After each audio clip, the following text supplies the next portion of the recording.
Hey there, Cinemaster fans! Hope you're ready for some movie magic. Let's dive right in. The story of our movie today begins 14 years ago. Barry, the little boy you see in front of us, was being chased and bullied by his classmates. They would catch him and beat him, and he would go home to complain to his mother. His father would tell him, "The most important thing is that you overcome them because I want you to be strong." One day, Barry woke up to strange noises. He came out of his room and found his mother surrounded by white and red light, terrified and screaming. His father pushed Barry away and told him to run quickly. Suddenly, Barry found himself on the street, running scared and panicked. Years passed, and now in the present time, Barry has grown up and is rushing to get to work. There was a crime at a bank involving the armed Martin brothers, who are known to be dangerous criminals. Barry arrived late, and Captain Singh was very upset with him, telling him, "Will you always come late like this? Stop being so careless and don't be late again. Now, get to work." Barry worked in forensics and collected samples to analyze in the lab. While he was in the lab,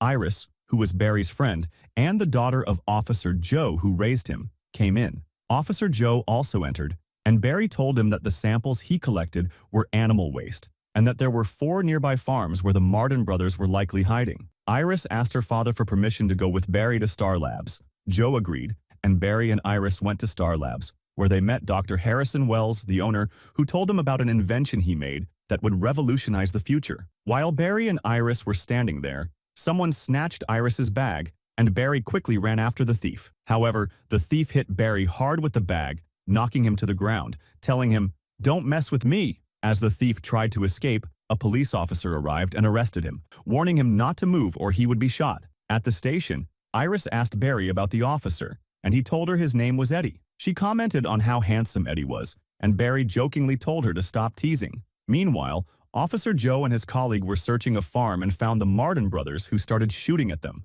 During the chase, one of the Martin brothers shot Joe's colleague, killing him instantly. The brothers escaped in a plane. At the same time, Barry witnessed a massive explosion at Star Labs, and Officer Joe saw the Martin's plane crash in the sky. Barry was struck by lightning from the explosion and fell unconscious. He was taken to the hospital and remained in a coma for 9 months. When Barry woke up, he found Cisco and Dr. Caitlin, who had been treating him at Star Labs. Barry noticed he had developed abdominal muscles and was very surprised. He asked Cisco how long he had been in a coma, and Cisco jokingly told him he had been hibernating. Dr. Wells entered in a wheelchair and told Barry he had been in a coma for 9 months, and that the invention he created had caused a massive disaster, killing 17 people and injuring many, including himself. Barry realized the lightning that struck him was due to the explosion. He thanked them for their time and left. Meanwhile, Martin entered a bank to rob it, creating a massive storm that shattered windows. Officer Joe hugged Barry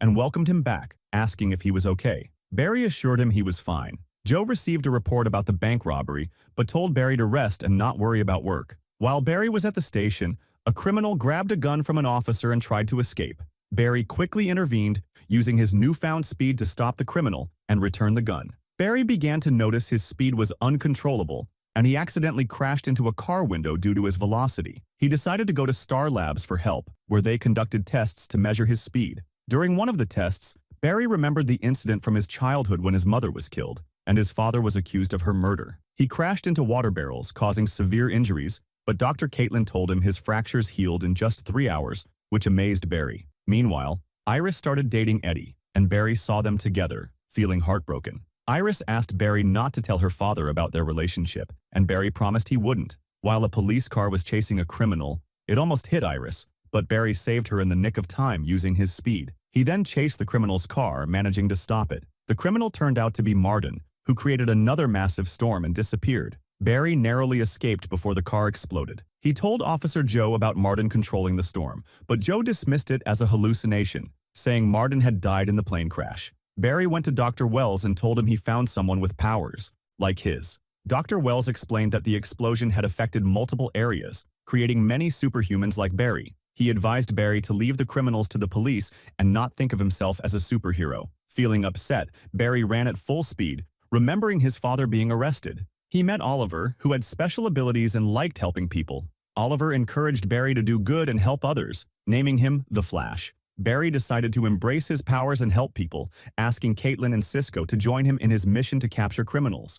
They agreed, and Barry began his journey as the Flash. "We agree," Cisco tells him, If that's the case, I have a suit for you that can withstand all conditions. They determine Morden's location. At the same time, Eddie and Joe locate the bank criminal and go to arrest him, only to find Morden. Morden creates a massive storm with his hands, blowing them away, and tells them to stay out of his way. Morden then says, "Watch what I can do," and begins creating a gigantic storm to destroy everything. He runs against the storm at full speed, while Joe watches in shock. Meanwhile, as the Flash is running at full power, Morden hits him with a storm that throws him far away. Morden tells him not to challenge him. The Flash then hears from Dr. Wells, who says, "I know you're up to the task. I was hard on you so you wouldn't slack off. You must stop the storm. You can do it." The Flash pushes himself to his limits, running at such incredible speed that Morden can't keep up, and the storm he created collapses. Morden asks him, "What do you want before you die?" and tries to kill him, saying, but Joe shoots Morden, killing him instantly.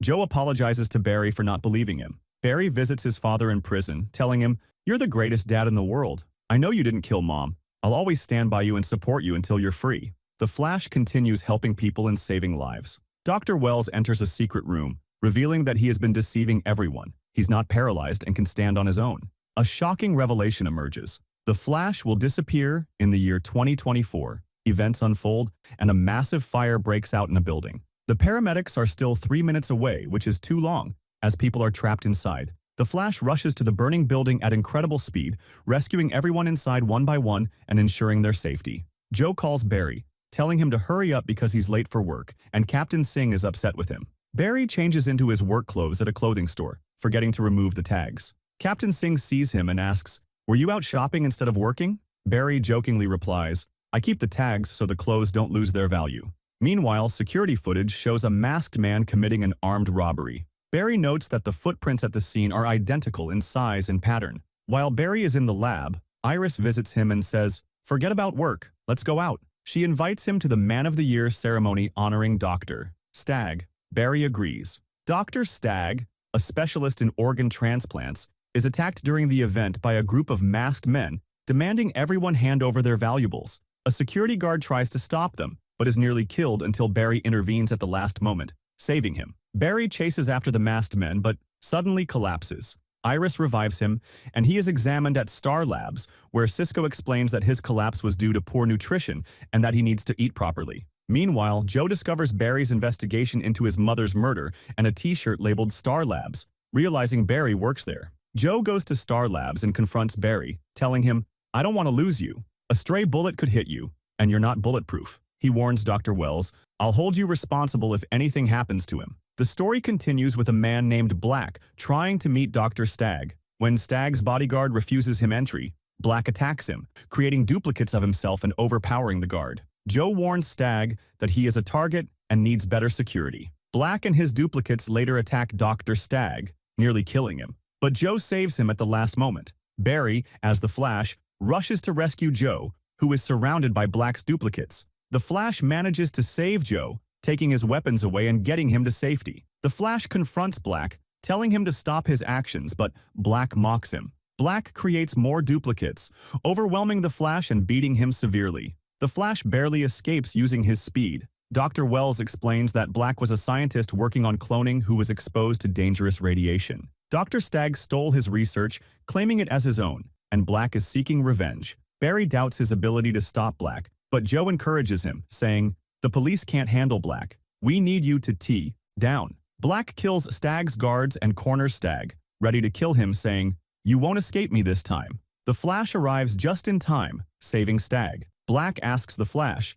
"What's your deal with me?" and shoots at him, but the Flash dodges the bullets. Black creates more duplicates, overwhelming the Flash again. Realizing he can't fight them all, the Flash focuses on identifying the original Black. With incredible speed, the Flash breaks through the duplicates, finally reaching the original and knocking him into a pillar, rendering him unconscious. The duplicates vanish, but Black tries to attack the Flash again. The Flash reacts quickly, causing Black to fall out of a window. Though the Flash tries to save him, Black falls to his death. Joe brings Barry pizza and tells him, "I will help you so we can find out who killed your mother and get your father out of prison." Barry responds, "This is the Joe I know." Dr. Wells goes to Dr. Stagg and tells him that the matter of the Flash must remain a secret. Dr. Stagg refuses and says, "I need to conduct experiments on him." Dr. Wells gets up from his chair and kills Dr. Stagg and says, Anyone who gets close to the Flash, I will kill them. If you enjoyed the video, don't forget to subscribe to the channel and hit the notification bell to get more new videos.